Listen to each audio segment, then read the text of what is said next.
Hi, welcome back. Here we are, week 3. Throughout this lecture, we're going to be talking about sportsmanship. We'll be pulling from Keating's article on sportsmanship as a mortal category. We'll be looking at sportsmanship in 2 different capacities there. Then we'll move on and talk about Fraley's article regarding intentional rules violations. We'll consider whether such rules violations are indeed cheating and how they play into sportsmanlike behavior. Our first portion of this lecture will be on Keating's view of sportsmanship. Please note the next several slides on Keating's article are rather jam-packed with content, so we'll be spending quite a bit of time talking about them. Please pay careful note to the details on Keating's view on sportsmanship. Keating begins his article by addressing some confusion with sportsmanship.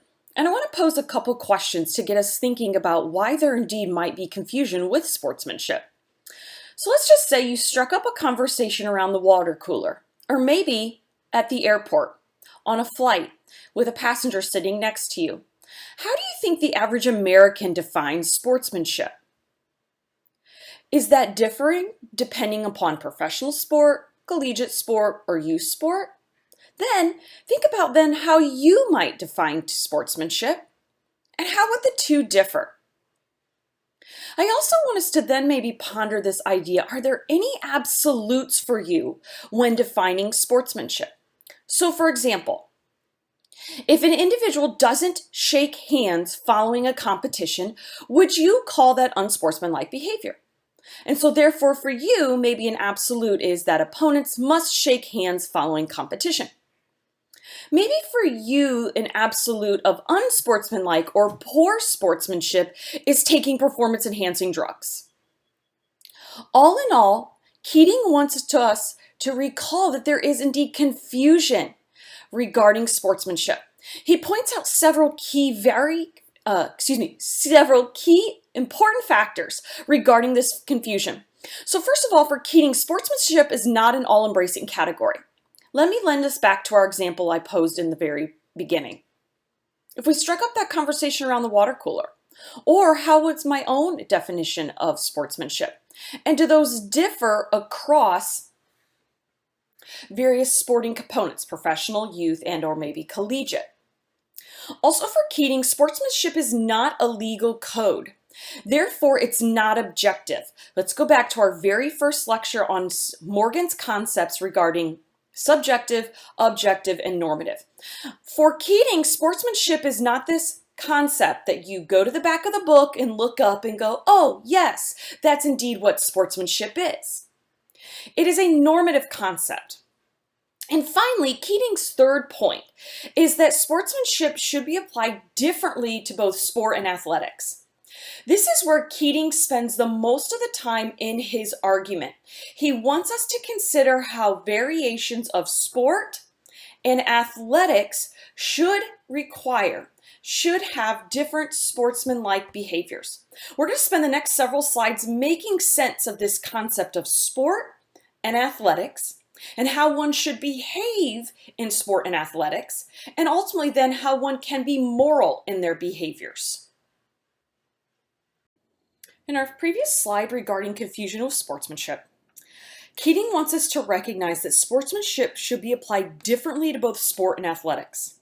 So we're going to spend some time here talking about these distinctions. I'm going to start with sport. Keating wants us to note, and please be careful of the language here. I know at times we use sport and athletics very much interchangeably. For Keating, he's very deliberate in these terms. So in going forward with your assignments, even particularly with quizzes, I'll be sure to try to prompt you to say things like Keating's discussion on sport and athletics. That way there's not confusion with the terms. Okay, so for Keating, applying sportsmanship to sport and athletics needs to be different. That's because the purpose of sport is different from that of athletics. For Keating, sport is to derive pleasure, have fun, it's for play. Therefore, in order to get the most out of sport, people who participate in sport should conduct themselves in a manner that will increase rather than detract from pleasure to be found in the activity, both for your own and that of the fellow participants. So in this instance, for Keating, it makes sense then that while playing sport, maybe you do such things as handicap yourself if you're far better than the individual you're playing with. Let's take golf, for example.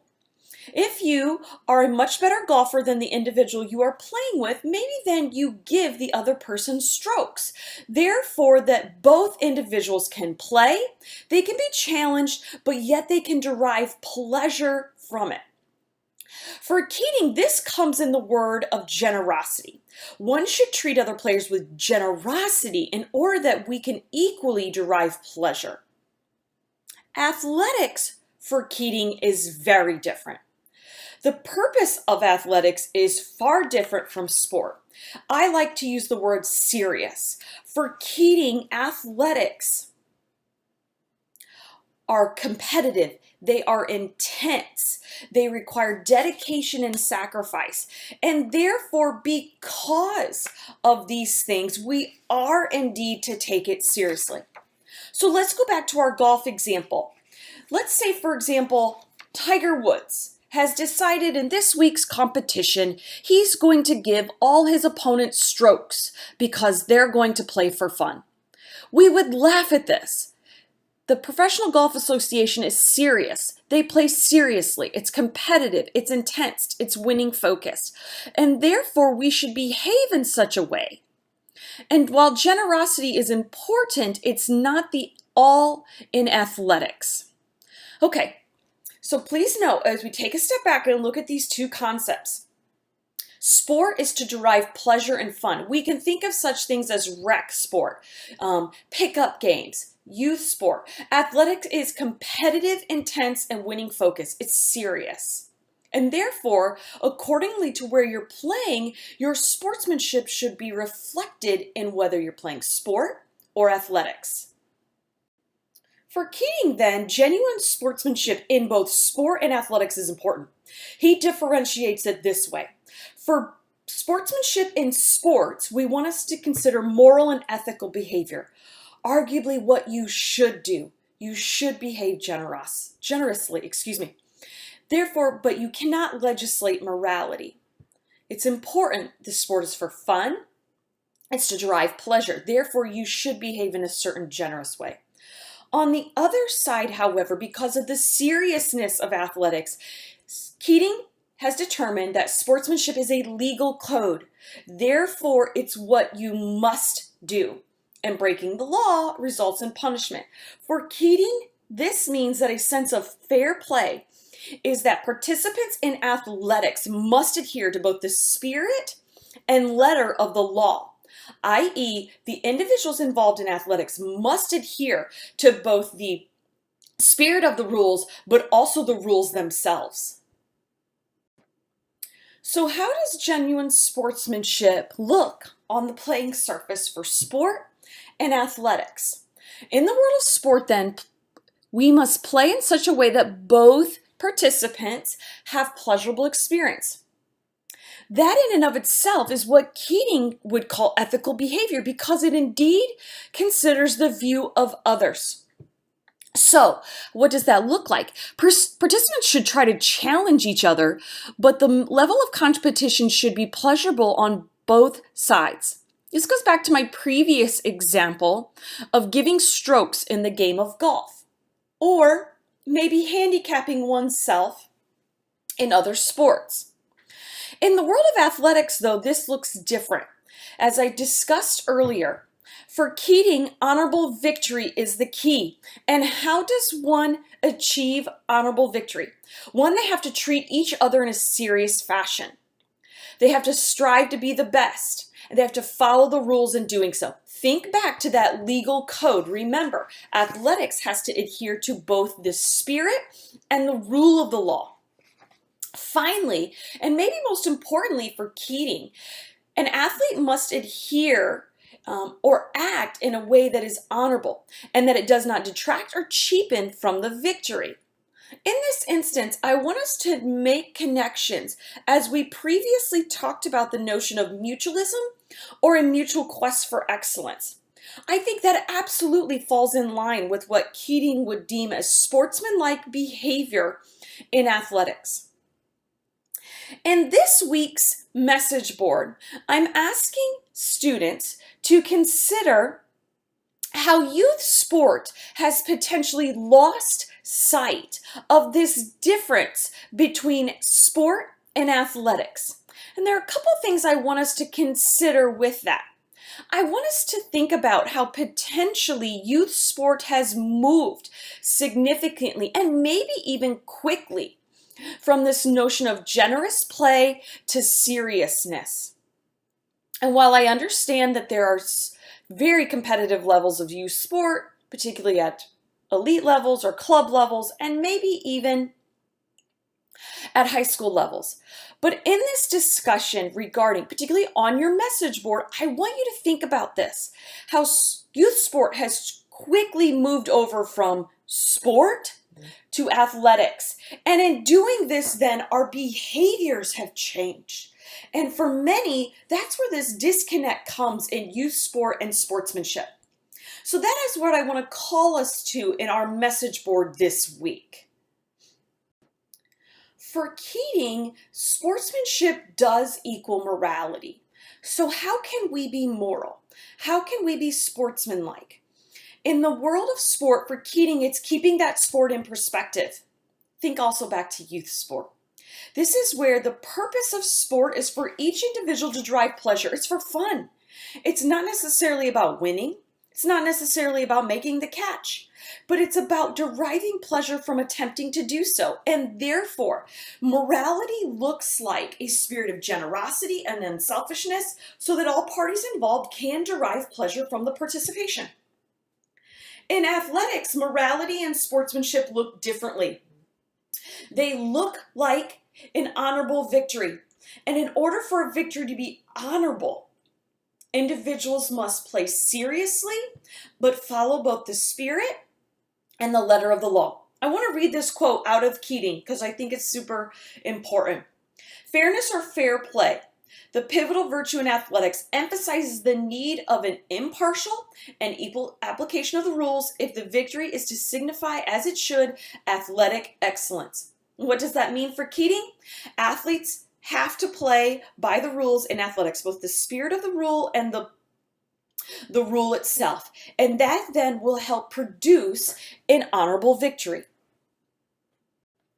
Our next discussion is going to surround Fraley's take on intentional rules violation.